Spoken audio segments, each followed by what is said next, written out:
A young boy named Ethan Vale, raised in a quiet rural town where gravel roads wound between cornfields and the air always carried the scent of earth and pine, spends most of his days exploring the edges of his small world. One afternoon, while helping his grandfather clean out an old weather-beaten shed behind the farmhouse, Ethan stumbles upon a forgotten treasure. A rusted, dust-covered bicycle tucked beneath a pile of worn-out tools and cracked wooden crates. Its chain is stiff, the frame chipped and faded, and both tires have long since deflated. But something about its shape, its mystery, calls out to him. With his grandfather's encouragement and a growing spark of determination, Ethan decides to rebuild the bike from scratch. Day after day, he returns to the shed, working through the heat of summer afternoons and the fading light of early evenings.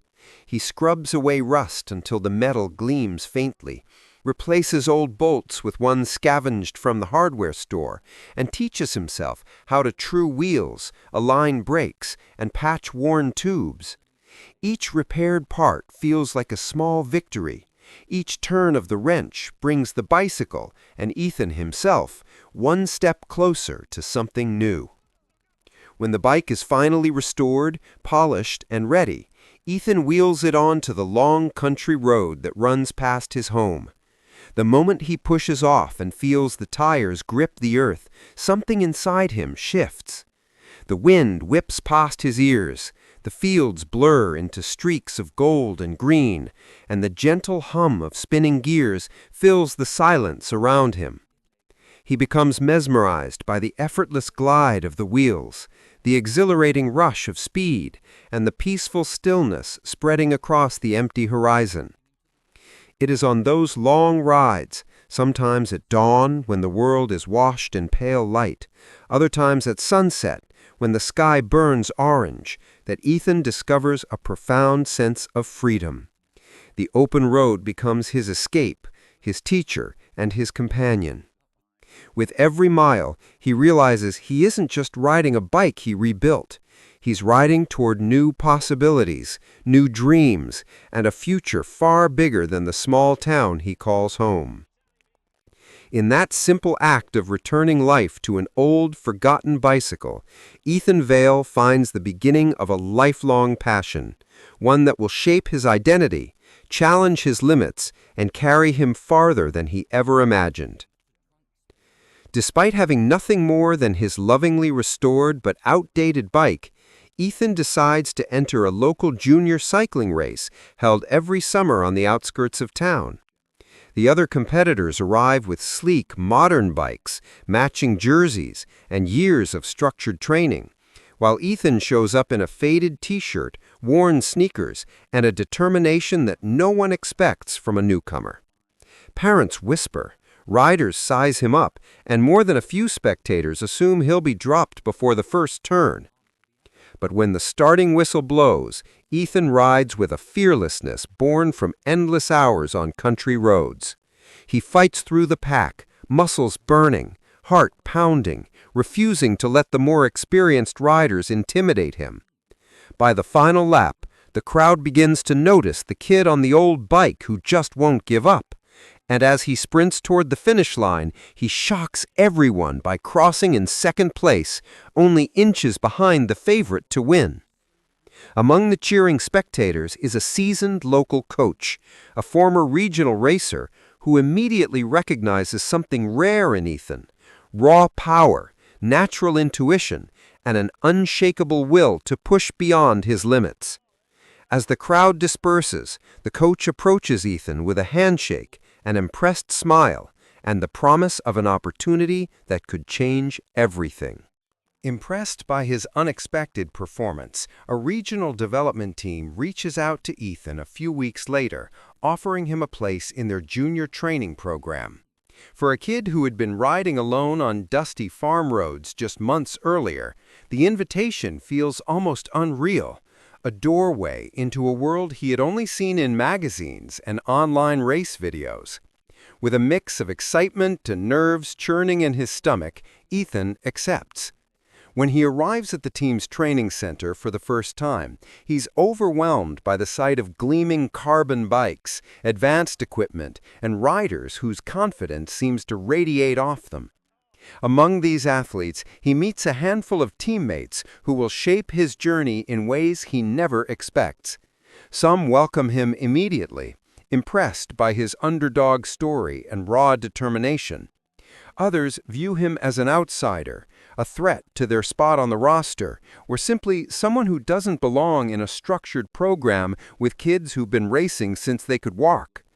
Over long training rides, grueling interval sessions, and early morning drills, Ethan begins to understand the complex dynamics of competitive cycling. He forms fragile alliances with a few riders who share his work ethic, while subtle rivalries spark with those who feel overshadowed by his rapid progress. A couple of teammates push him harder than any coach could, testing his limits not out of support, but out of competition, and sometimes outright hostility. Yet through all the tension, camaraderie, and hidden agendas, Ethan feels himself growing stronger, faster, and more focused. He learns that every rider in the group, friend or foe, plays a role in shaping him. In this new environment, surrounded by potential rivals, unexpected allies, and the occasional enemy, Ethan begins to understand what it truly means to chase a dream in the unforgiving world of competitive cycling.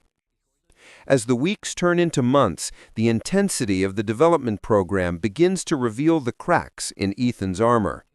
What once felt like thrilling progress now transforms into an unforgiving routine built around early morning sessions, meticulous schedules, and relentless expectations. At his first altitude training camp in the mountains, Ethan experiences a harsh wake-up call. The thin air steals his breath, his legs feel heavy by the second day, and every climb seems steeper than the one before. Riders who breezed past him back home now disappear effortlessly into the horizon, leaving him gasping in silence. Back at the training facility, the power tests are even worse. While the other riders produce numbers that impress the coaching staff, Ethan struggles to hit the wattage targets required for advancement. Each test becomes a reminder that natural talent alone isn't enough in this environment. Here, science and discipline rule. The coaches push him, correcting his form, his pacing, his nutrition, even his posture. What once felt like a passion now begins to resemble a battlefield inside his own mind. The mental shock of professional discipline hits him harder than any climb. He's no longer the kid who simply rode for freedom and the thrill of the wind. Now he wakes up with sore muscles, faces criticism he's never had to absorb, and endures moments where he questions whether he belongs at all. Some nights he lies awake, staring at the ceiling, wondering if he made a mistake, stepping into a world built for the strong and hardened. But every time he considers quitting, something inside him refuses to break. He remembers the rusted bike in his grandfather's shed. He remembers rebuilding it bolt by bolt. He remembers the silence of the open road, the feeling that cycling could carry him farther than life in his small town ever could. So he pushes on. He listens, learns, adapts, and forces himself to evolve. Pain becomes familiar, doubt becomes fuel, and discipline becomes part of him. Even on the days when he comes last, Ethan refuses to walk away, because deep down he knows that the only way to rise is to endure the storm long enough to find the strength waiting on the other side. Ethan's breakthrough comes sooner than anyone expected. After months of grueling training, setbacks, and quiet determination, he lines up for the U23 National Championship, his biggest race yet. The pressure is suffocating. The strongest riders in the country are on the starting line, many backed by elite programs with superior resources.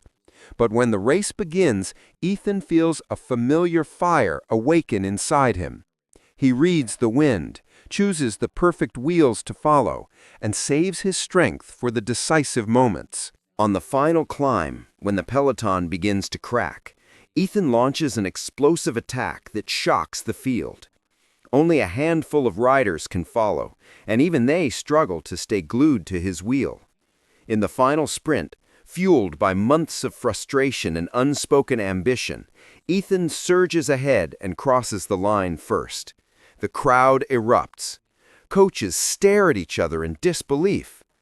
Overnight, the kid who once rode an old restored bike through farm roads becomes the newest national champion. The media pounces immediately. Interviews, photos, articles. Everyone wants to know who Ethan Vale is and where he came from.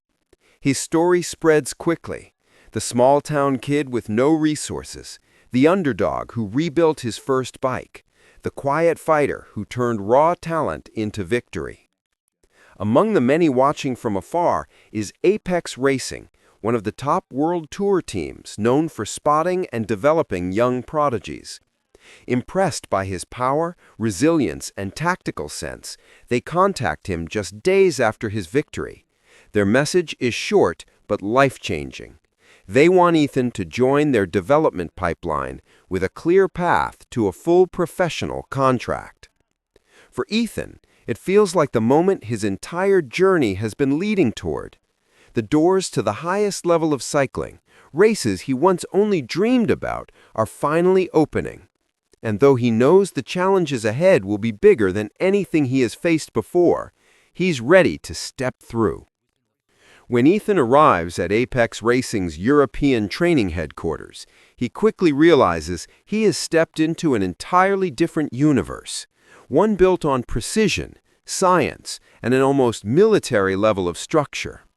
Among the many new faces he's introduced to, one stands out above all: Dr. Marcus Lorne, the team's enigmatic performance director. Dr. Lorne is a man of few words, with a reputation that echoes through the corridors long before he appears. He dresses in immaculate black training gear, carries a tablet everywhere, and observes riders with a calm intensity that makes even seasoned professionals uneasy. His background is a patchwork of impressive credentials: exercise physiology, neuroconditioning, high-performance analytics, but it's the parts that aren't officially documented that intrigue Ethan the most. Within days, Ethan notices that riders lower their voices when Dr. Lorne walks by. Some praise him as a genius, capable of transforming average athletes into podium contenders. Others warn him that he demands absolute obedience, pushing riders dangerously close to their breaking point in pursuit of marginal gains. According to whispered stories exchanged during late-night recovery sessions, several former Apex riders ended their seasons mysteriously burned out, injured, or simply vanished from the roster without explanation. Yet Dr. Lorne carries himself with an air of calm authority, almost charisma, that is hard to ignore. He studies Ethan with a clinical but strangely fascinated eye, speaking in cryptic phrases about untapped thresholds and hidden capacities. His training protocols are unlike anything Ethan has seen: precise, punishing, and strangely experimental. Even as unease grows among the team, Dr. Lorne's methods produce undeniable results, and whether Ethan wants to admit it or not, he can feel himself getting stronger, faster, sharper. Ethan's debut in a major tour marks a new chapter, one filled with televised stages, roaring crowds, and the sharp reality of elite cycling. The pace is unlike anything he's ever experienced. From the very first kilometer, the peloton surges like a living organism, reacting instantly to every attack, every shift in wind, every inch of road. Ethan clings to the rhythm, fighting to stay sheltered, to read the chaos, to simply survive. But nothing prepares him for the mountains. The first real climb of the tour rises like a wall, its switchbacks disappearing into clouds. Within minutes, Ethan's legs burn, his breathing turns ragged, and doubt claws at him. The gradient seems endless, the air thin and unforgiving. Riders begin to drop around him, some from exhaustion, others from shattered morale. Ethan feels the same cracks spreading through his will. Then something unexpected happens. As the pressure intensifies, when attacks fire off the front, when gaps threaten to open, when his team desperately needs him, Ethan finds a strange strength awakening inside him. Instead of panicking, his mind sharpens, his cadence steadies. He pushes harder, not because he feels good, but because the urgency forces him to rise to another level. While others fade under the brutal demands of the climb, Ethan begins to move forward, passing riders who earlier looked stronger and more seasoned. By the summit, he's not only survived, he's climbed better than anyone anticipated, even within Apex Racing. Coaches exchange astonished glances, teammates stare at him with newfound respect, and perhaps a hint of fear. Ethan doesn't fully understand it yet, but what happened on that climb is more than a fluke. He has an exceptional ability that reveals itself only when the stakes are highest. Under extreme pressure, he becomes stronger. One night, long after most of the riders have gone to bed, Ethan wanders through the team compound in search of a quiet place to clear his head. The corridors are dim, the only sounds the distant hum of ventilation fans and the faint ticking of cooling engines from the team cars. As he passes the service garage, he notices a thin sliver of light leaking from beneath the half-closed door.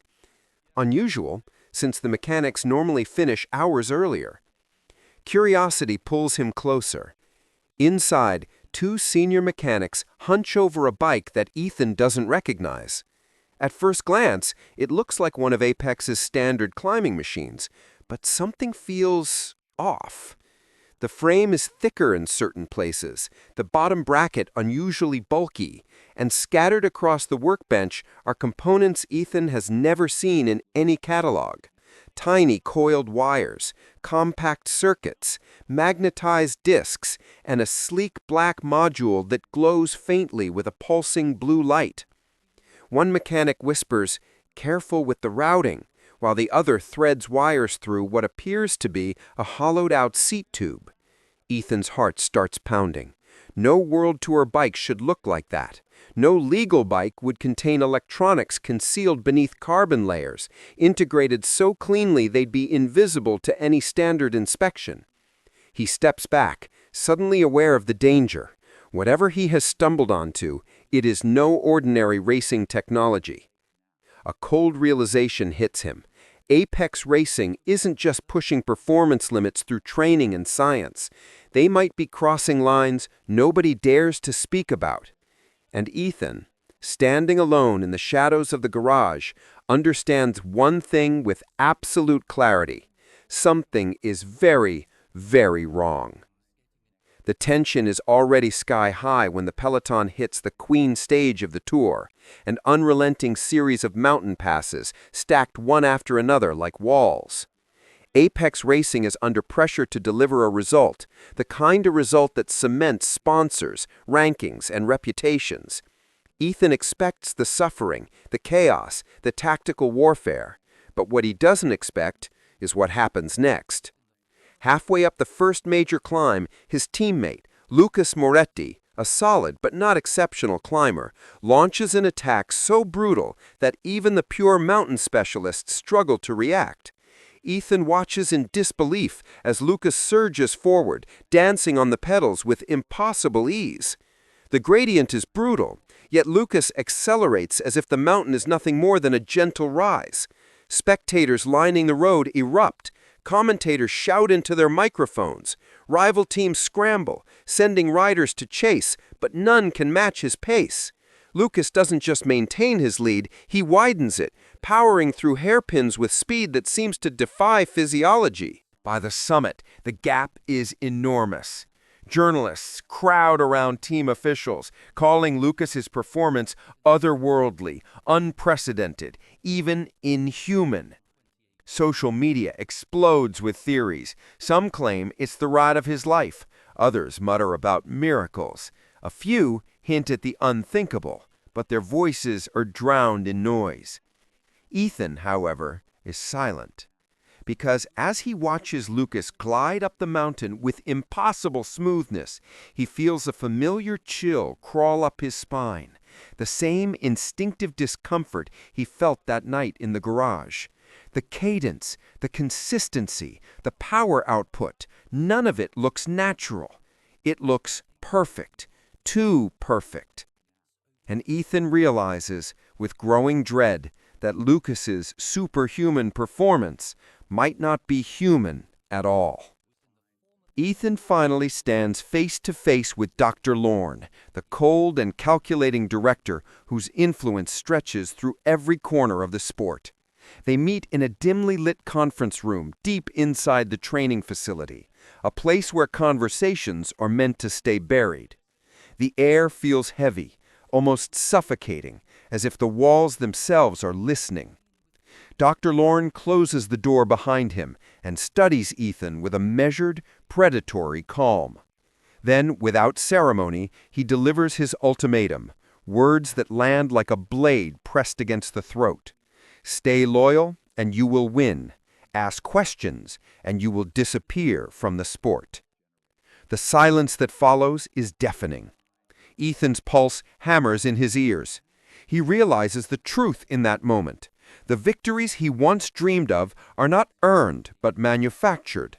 The system he trusted is held together by secrets, manipulation, and fear. Ethan feels the weight of the choice pressing down on him. On one side lies fame, success, and the path Dr. Lorne has carved for him, tainted but guaranteed. On the other lies integrity, the truth he has been digging for, and the risk of losing everything he has built. His mind races through memories. The long rides as a kid, the thrill of the open road, the purity of cycling before politics, before pressure, before corruption. He can almost hear the echo of his grandfather's voice, reminding him that a champion is defined not by medals, but by character.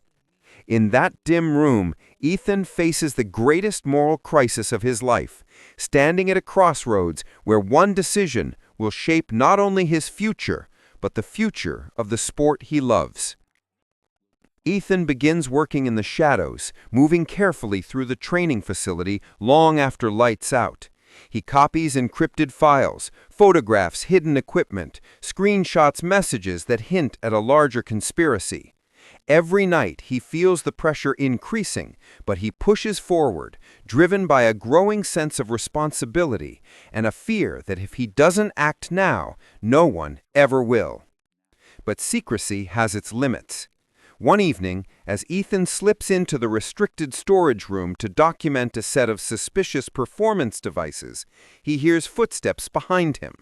He turns to find one of his teammates, someone who once cheered for him on race days, staring in disbelief. There is a flicker of confusion, then anger, then betrayal. Before Ethan can explain, the teammate storms off, already pulling out his phone. By sunrise, the entire team has turned against him. Whispers echo through the hallways. Conversations stop when he walks by. Former friends refuse to meet his eyes. They believe he's trying to sabotage the team, or worse, expose secrets that would destroy all of them.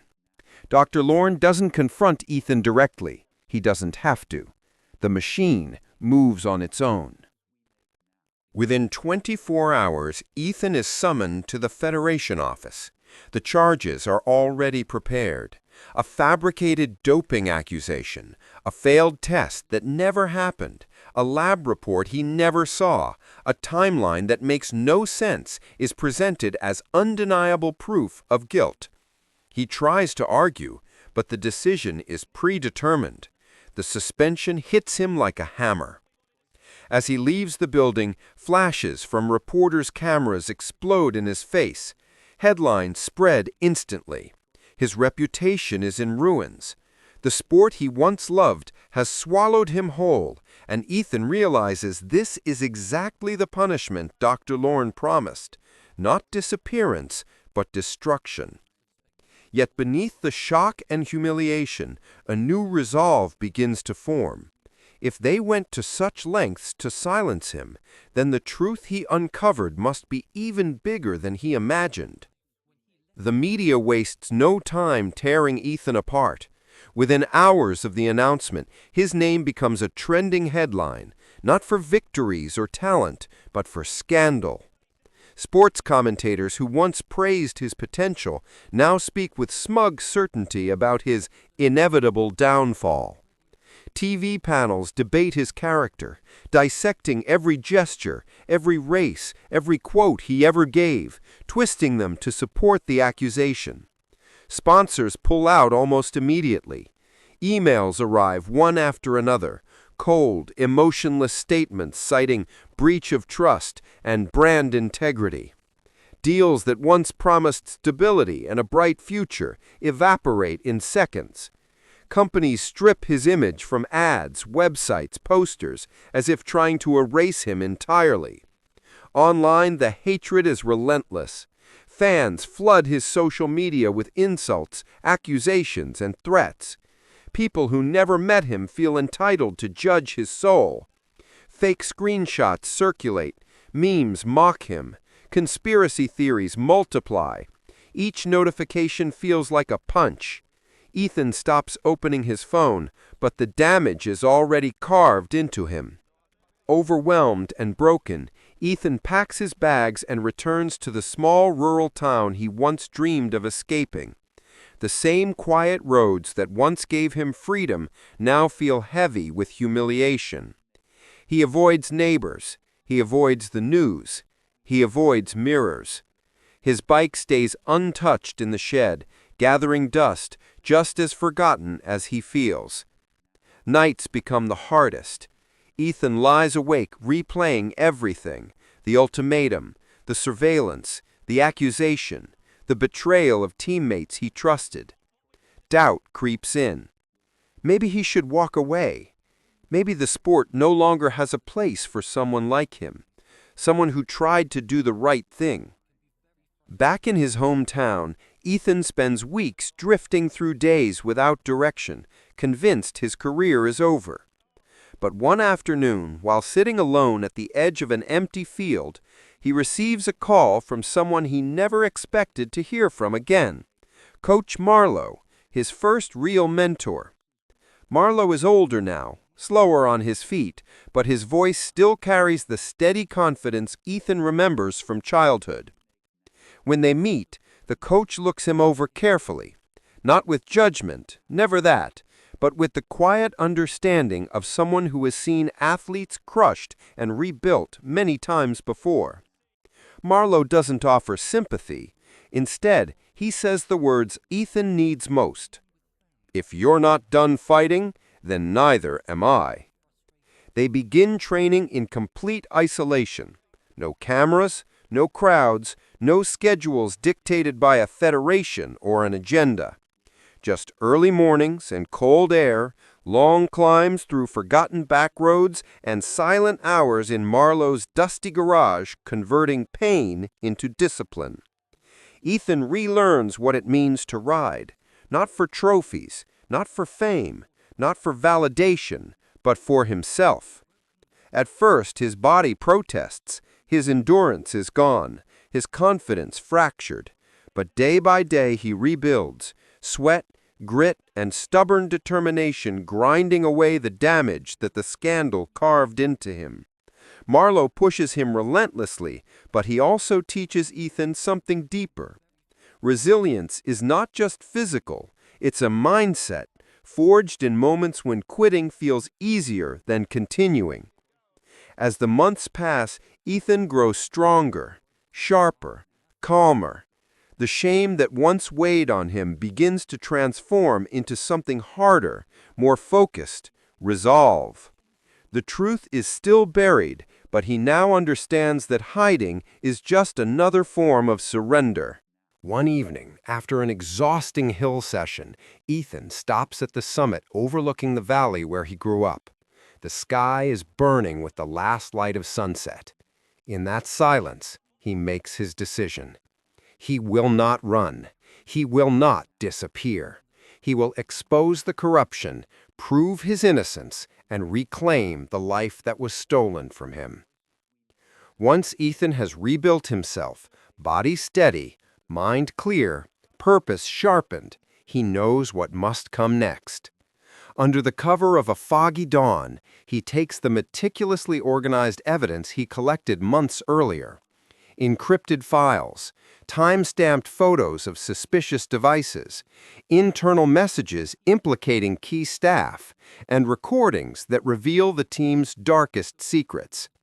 Every piece is a puzzle fragment, and together they form a bombshell.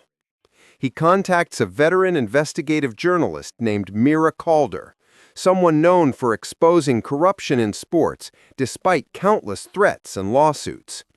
They meet in a quiet diner off the highway, far from the cameras and the world that once worshipped him. Ethan slides a flash drive across the table. Mira doesn't touch it at first, she just studies him, reading the exhaustion in his eyes. When she finally picks it up, the weight of what it contains is unmistakable. Within days, the fuse detonates. Mira publishes the first report, a detailed expose revealing that Apex Racing, Ethan's former team, has been involved in a sophisticated network of rule violations. The story spreads like wildfire, triggering shockwaves through the cycling community. Suddenly, interviews, documentaries, and panel discussions dominate every channel. The evidence is impossible to ignore. A massive multi-agency investigation is launched.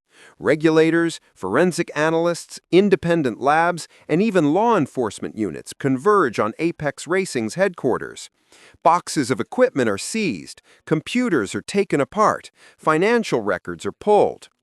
Leaks from inside the investigation reveal horrifying details.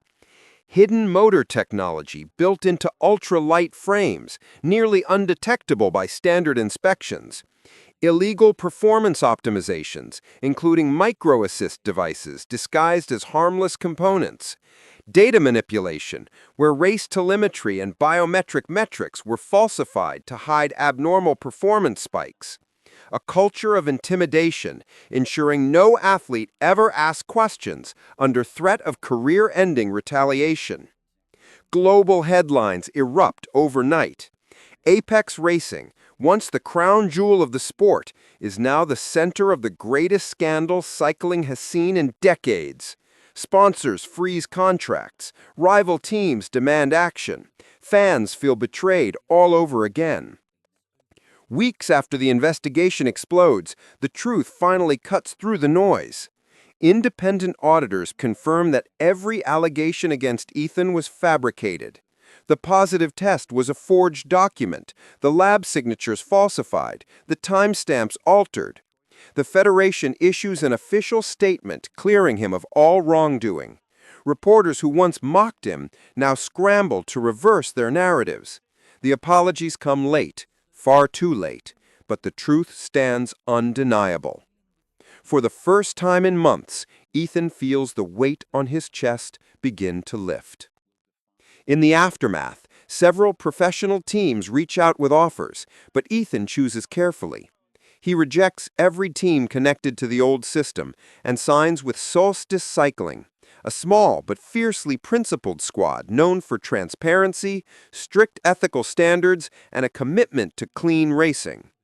They welcome him not as a marketing tool, not as a fallen star trying for a comeback, but as a rider who survived something extraordinary and refused to bend. When Ethan appears in public wearing his new team colors, something unexpected happens. Fans begin to cheer. Not all of them, not at first, but enough to make him pause. Messages pour in from people who watched his ordeal, who believed in him even when the world turned its back. Slowly, he becomes a symbol not of scandal, but of resilience. Then comes the invitation that changes everything. A spot in the upcoming Grand Tour. It will be the biggest race of his life, not because of the pressure, but because of what it represents. The first stage is electric. Cameras flash as he clips into his pedals. Commentators speculate about whether he still has the power, the endurance, the fire. Ethan doesn't listen. He only hears his own breath, the hum of the wheels, and the quiet echo of every road he trained on in isolation. Once the race begins, Ethan rides with a purity he hasn't felt since childhood, attacking climbs with raw determination, pushing through crosswinds with unshakable focus, and racing shoulder to shoulder with athletes who now treat him with respect instead of suspicion. His style is fearless, honest, and relentless. Stage after stage, he proves something powerful. He never needed shortcuts. He never needed machines or manipulation.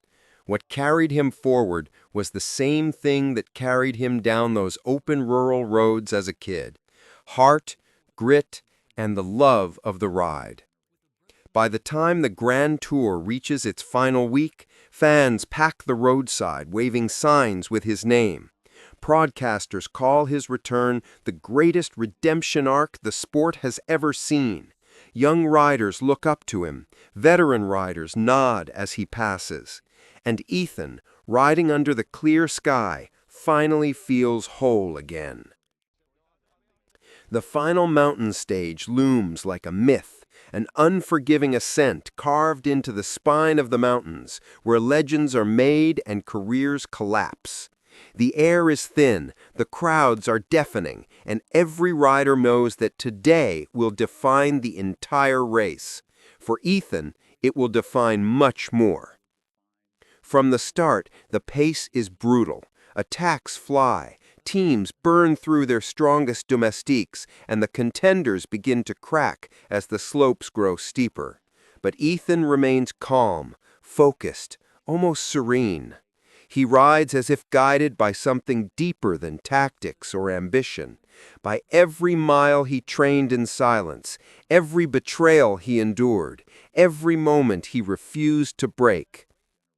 Halfway up the final climb, the road narrows and the crowd closes in around him, roaring his name. The last of the favorites falter behind him. Ethan rises out of the saddle, legs burning, lungs on fire, but his eyes are steady. This is his moment, earned, not engineered. With one decisive surge, he breaks free.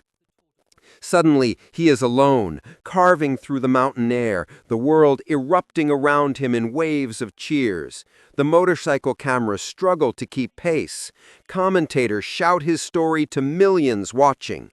The kid from a small rural town, framed by corruption, exiled, rebuilt from nothing, now leading the greatest stage of the year. The final kilometer feels unreal. The road twists upward in a brutal serpent of asphalt, but Ethan no longer feels fear or doubt, only release, only truth. As he approaches the finish, he sees the banner overhead, bright against the sky.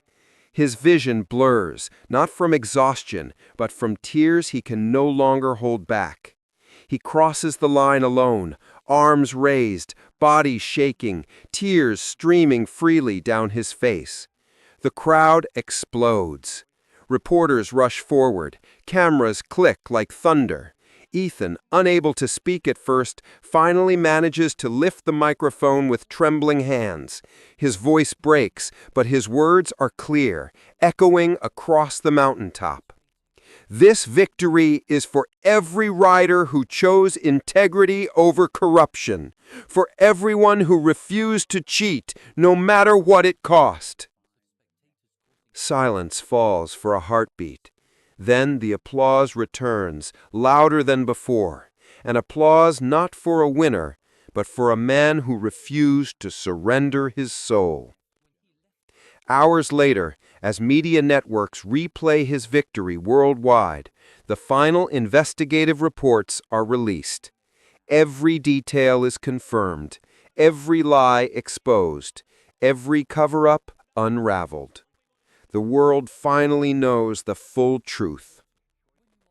And on that mountain, in that moment, Ethan Vale becomes more than a champion. He becomes the rider who proved that honesty can still triumph in a broken system.